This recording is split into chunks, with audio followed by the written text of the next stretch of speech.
Pemerintah mengizinkan kementerian lembaga melakukan pengadaan mobil listrik sebagai kendaraan dinas pegawai negeri sipil pada 2024. Pagu anggarannya maksimum mendekati 1 miliar rupiah. Pagu tersebut diatur dalam Peraturan Menteri Keuangan PMK nomor 49 tahun 2023. Dalam PMK itu disebutkan anggaran mobil listrik untuk pejabat eselon 1 yakni sebesar 966 juta rupiah per unit. Untuk eselon 2 anggarannya mencapai 746 juta rupiah per unit. Khusus untuk kendaraan listrik operasional kantor mencapai 430 juta rupiah per unit. Dan tidak hanya itu, dianggarkan juga biaya pengadaan motor listrik sebesar 28 juta rupiah per unit. Sementara pagu anggaran untuk kendaraan konvensional hanya ada untuk pejabat eselon 1 sebesar 878 juta rupiah per unit. Dalam Peraturan Menteri Keuangan itu juga diatur soal biaya perawatan mobil dinas listrik.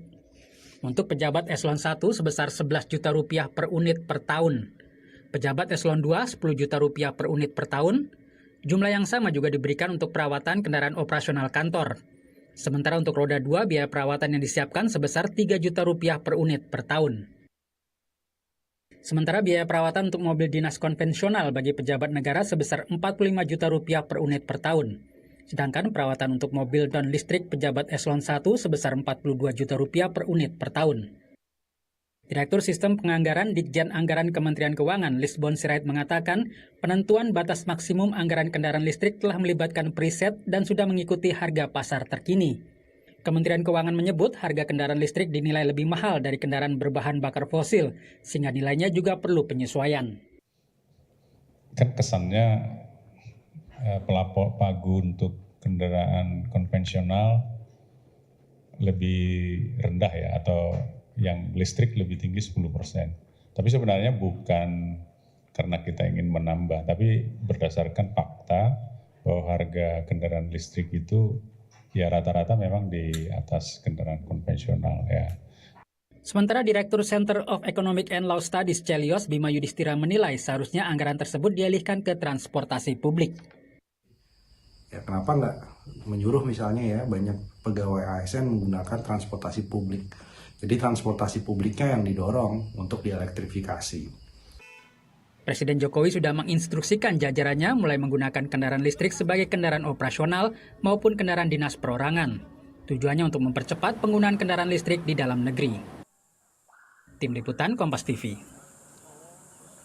Kementerian Keuangan menetapkan biaya maksimal pengadaan mobil listrik sebesar 966 juta rupiah per unit yang berlaku untuk pejabat setara eselon 1. Apa alasan pemberian insentif kendaraan listrik senilai hampir 1 miliar rupiah ini dan bagaimana pengawasannya agar bisa efektif? Kita bahas bersama staf khusus Menteri Keuangan Justinus Prastowo serta peneliti Indef Tauhid Ahmad. Selamat malam Pak Pras, Pak Tauhid. Selamat malam, Mbak Priska. Selamat malam. Ya. Saya ke Pak Pras dulu. Soal pagu anggaran mobil dinas listrik ini kan yang jadi pertanyaan publik, kenapa kok angkanya sampai besar sekali, hampir 1 M, 966 juta rupiah per unit? Baik, terima kasih Mbak Priska dan para pemirsa Kompas TV. Dapat kami sampaikan bahwa Peraturan Menteri Keuangan nomor 49 tahun 2023 itu tidak mengatur pengadaan kendaraan listrik, tetapi mengatur tentang standar biaya masukan. Yang menjadi pagu atau menjadi patokan biaya tertinggi jika kementerian lembaga akan melakukan pengadaan barang dan jasa. Tentu saja apakah akan melakukan pengadaan sangat tergantung pada perencanaan masing-masing kementerian atau lembaga. Kalau kementerian lembaga punya rencana pengadaan kendaraan pada tahun 2024 didorong untuk menggunakan kendaraan listrik dan telah ditetapkan pagunya. Ini kan sebagai bentuk dukungan kita untuk mengurangi dampak pemanasan global dan juga menghemat BBM yang berbasis fosil sebagai kendaraan dinas ASN selama ini. Saya tujuannya lebih ke sana. Mengenai standar tentu tadi disampaikan Pak Lisbon dalam kutipan, ini disesuaikan dengan fakta bahwa harga kendaraan listrik saat ini masih lebih tinggi dibanding dengan kendaraan konvensional. Maka perlu diatur Oke. batas atasnya. Begitu kira-kira Mbak Friska. Oke, jadi makanya juga anggarannya dianggarkannya lebih besar 10% kurang lebih begitu ya Pak Pras ya dibandingkan mobil konvensional karena harganya tadi itu ya salah satunya. Betul Mbak Friska, Oke. ya. Nah kalau Pak Tauhid, bagaimana melihat ya catatan dari Indef soal pengadaan kendaraan listrik? Apakah ini bisa efektifkah untuk tujuannya? Ya, saya kira ini tergantung kesiapan masing-masing kementerian lembaga, pemerintah daerah ya. Apakah memiliki tadi ya persepsi atau pemahaman yang sama tentang kendaraan ini? Karena tidak semua mereka memahami bagaimana operasi dan pemeliharaan. Apalagi kalau kita lihat tidak semua daerah juga tersedia ya service center untuk masing-masing, kecuali kota-kota besar. Jadi belum tentu ini juga bisa berjalan. Mungkin kalau di kota-kota besar seperti Jakarta atau Bandung atau katakanlah yang memang sudah ada share service-nya, itu kemungkinan masih bisa digunakan. Itu yang pertama. Yang kedua soal harga. Memang kalau kita lihat ketika kita membandingkan ya harga kendaraan listrik yang konvensional dengan yang yang listrik itu sebenarnya hampir 2 kali lipat. Misalnya tadi sebenarnya kalau misalnya harga maksimumnya katakanlah 800 sekian Ya. juta, itu sebenarnya mendapatkan harga yang katakanlah harga yang kendaraan konvensional itu sekitar 400. Kenapa lebih mahal? Karena komponen baterainya itu yang paling mahal, hampir 40-50% dari Ya. komponen harga kendaraan listrik itu lebih lebih mahal begitu, sehingga dia harganya 2 kali lipat.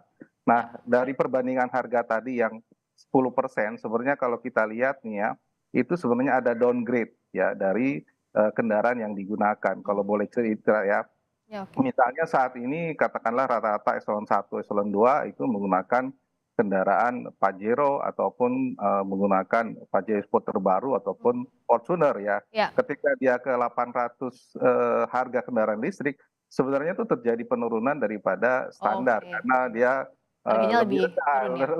lebih lebih rendah. Nah, kalau kita lihat ya, jadi itu yang kemungkinan biasa saja itu tidak akan efektif karena dia menurunkan downgrade gitu. Kalau misalnya setara dengan katakanlah kendaraan yang biasa sekitar 700 atau 800, biasanya memang harga kendaraan listriknya bisa 2 kali lipat gitu, Oke. malah bisa setara dengan Tesla begitu Iya. ya. Ini yang kemudian memang itu yang terjadi kalau kita bandingkan ya. Ya. Nah, di Indonesia soal harga juga menjadi poin penting karena memang biasanya lebih mahal karena tadi sebagian kendaraan-kendaraan tersebut adalah kena PPNBM yang cukup mahal begitu, Nah, yang membuat kendaraan listrik lebih mahal. dari dua catatan Pak Tauhid tadi, saya ke Pak Pras soal ekosistemnya.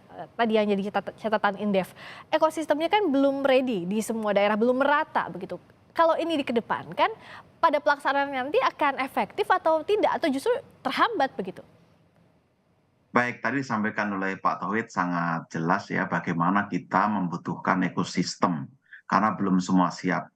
Itulah kenapa kita atur untuk tahun 2024. Kita masih punya waktu saat ini untuk menyiapkan ekosistem yang ada, baik dari sisi ketersediaan pasokan sendiri, lalu pengisian baterai, termasuk perawatan. Ini semua tentu akan diatur dengan lebih detail. Tapi yang jelas Pak, saat ini pemerintah fokus pada afirmasi koherensi kebijakan supaya selaras dengan apa yang dulu di G20 telah kita dorong, dan saat ini kita juga afirmasi pemerintah memberikan contoh supaya nanti bisa juga mendorong industri kendaraan listrik dan baterai juga mendapat dukungan yang semakin luas di masyarakat. Ini lebih kepada bentuk afirmasi. Teknisnya nanti tentu akan berjalan seiring waktu, kita terus perbaiki, sempurnakan, mudah-mudahan tahun depan semua lebih siap dan kita juga akan efisien secara anggaran dan juga ramah lingkungan, Mbak Friska. Nah, soal teknis ini kan seringkali jadi kendala dalam pelaksanaannya Pak Pras. Termasuk soal adakah nantinya akan diatur lebih detail kendaraan jenis apa saja misalnya yang bisa diganti ke jenis listrik, termasuk juga daerah mana saja begitu, agar kondisinya seperti apa di daerah tersebut, adakah ekosistem yang ada yang mumpuni atau tidak begitu. Jangan sampai diada-adakan padahal belum siap untuk mengadakan mobil listrik ini begitu Pak Pras. Betul.